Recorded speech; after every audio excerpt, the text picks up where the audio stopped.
YCP నేతలు కార్యకర్తలపై అన్యాయంగా కేసులు పెడుతున్నారని రాజ్యసభ సభ్యులు వైవి సుబ్బారెడ్డి తెలిపారు. ప్రజలన్నీ గమనిస్తున్నారని, తప్పకుండా బుద్ది చెబుతారని కూటమి నేతలను హెచ్చరించారు. ఇక మార్కాపురం జిల్లాలో దర్శి నియోజకవర్గాన్ని కలిపితే బాగుంటుందని అందరూ భావిస్తున్నారని చెప్పారు. భవిష్యత్తులో పార్టీ అధినాయకత్వంతో మాట్లాడి ఏం చేయాలో నిర్ణయిస్తామని పేర్కొన్నారు. వెలిగొండ ప్రాజెక్టుకు గత ప్రభుత్వ హయాంలో ఒక సొరంగ పనులు పూర్తి చేసి ప్రారంభించామని, రెండవ సొరంగం పనులు సాంకేతిక సమస్యల వల్ల కొంత ఆలస్యమైందన్నారు. రెగ్యులేటరీ పనులు పూర్తి కాకపోవడంతో నీటిని విడుదల చేయలేకపోయామని వైవి తెలిపారు.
సుబ్బారెడ్డి గారి నాయకత్వం,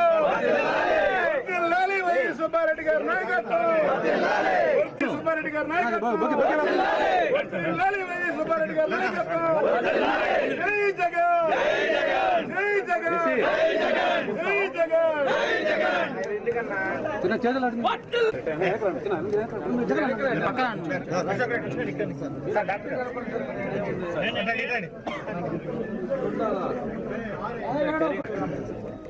జై జగన్, జై జగన్, జై జగన్. సుబ్బారెడ్డి గారి నాయకత్వం, జై జగన్. వర్ధిల్లాలి వైఎస్ఆర్ కాంగ్రెస్ పార్టీ, వర్ధిల్లాలి వైఎస్ఆర్ కాంగ్రెస్ పార్టీ.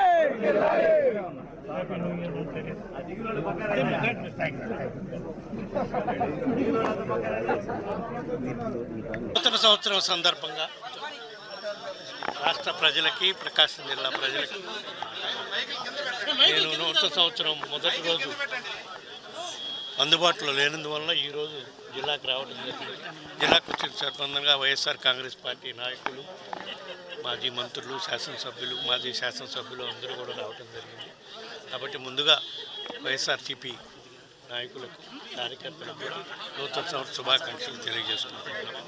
తప్పకుండా రాబోయే రోజుల్లో వైఎస్ఆర్ కాంగ్రెస్ పార్టీ మరీ ముఖ్యంగా ప్రజలకు ఇంకా దగ్గరై ఇంకా మెరుగ్గా ప్రజల పక్షాన్ని నిలబడి పోరాటం చేసి రాబోయే రోజుల్లో తప్పకుండా వైఎస్ఆర్ కాంగ్రెస్ పార్టీ అధికారంలోకి వచ్చే విధంగా వైఎస్ఆర్ పార్టీ కాంగ్రెస్ కార్యకర్తలు, నాయకులు అందరూ కృషి చేయాలని చెప్పి సందర్భంగా తెలియజేస్తున్నాను.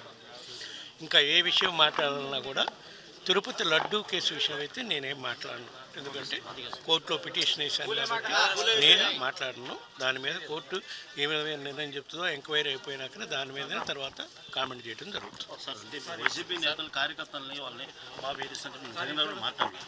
అంటే దీనికి రాబోయే రోజులు ఎట్లా మీరు యాక్షన్ తీసుకోవాలి? యాక్షన్ తీసుకుందామా లేదా అనేది ప్రజలు ఇచ్చే తీర్పు మీద ఉంటుంది. ప్రజలు తీర్పు ఇచ్చి యాక్షన్ తీసుకోమని చెప్పినప్పుడు ఇంతకన్నా రెట్టింపుగానే యాక్షన్ తీసుకోవడం జరుగుతుంది. ప్రజలు తీర్పు ఇవ్వాలి కదా. అల్టిమేట్గా ప్రజలు తీర్పు ఇచ్చినాక తప్పకుండా ప్రజలు చూస్తున్నారు ఎవరు ఏ విధంగా అక్రమంగా కేసులు పెడుతున్నారు, ఏ విధంగా దైవ కార్యక్రమాలకు సంబంధించిన వాటికి కూడా కేసులు పెట్టే కార్యక్రమం చేస్తున్నారు, ఏ విధంగా ప్రజలను ఇబ్బంది పెట్టే కార్యక్రమం చేస్తున్నారు, మరీ ముఖ్యంగా వైఎస్ఆర్ కాంగ్రెస్ పార్టీ నాయకులపై ఏ విధంగా అక్రమ కేసులు పెడుతున్నారు, కేవలం డైవర్షన్ పాలిటిక్స్ కోసం చేస్తున్నారు అనేది ప్రజలకు కూడా అర్థమైంది. కాబట్టి ప్రజలు ఏ విధంగా తీర్పు ఇవ్వబోతున్నారో మనకు అవగాహన ఉంటుంది. రాబోయే రోజుల్లో మనకు తెలుస్తుంది. తప్పకుండా రాబోయే రోజుల్లో వైఎస్ఆర్ కాంగ్రెస్ పార్టీ అధికారంలోకి వచ్చినాక ఏ విధంగా చట్ట ప్రకారం ఎవరు అన్యాయంగా మా కార్యకర్తలపై, నాయకులపై అన్యాయంగా కేసులు పెట్టి ఏ విధంగా కక్షాదింపు దూరంలో చేశారో వాళ్ళపై తప్పకుండా రాబోయే రోజుల్లో వైఎస్ఆర్ కాంగ్రెస్ పార్టీ అధికారంలోకి వచ్చినాక చర్యలు తీసుకునే కార్యక్రమం జరుగుతుంది. సార్ కొత్త జిల్లాలు ఏర్పాటు చేస్తున్నారు, మార్కాపురం కొత్త జిల్లా ఏర్పాటు చేస్తున్నారు అంటే ఒక జిల్లాని తీసేస్తున్నారు. దాని మీద మంచిదని మా పరిపాలనా సౌలభ్యం కోసం మేము కూడా మా వైఎస్ఆర్ కాంగ్రెస్ పార్టీ అధికారంలో ఉన్నప్పుడు ఒక్కో పార్లమెంటు ఒక్కో జిల్లా కింద పరిగణలోకి తీసుకొని 25 పార్లమెంట్లు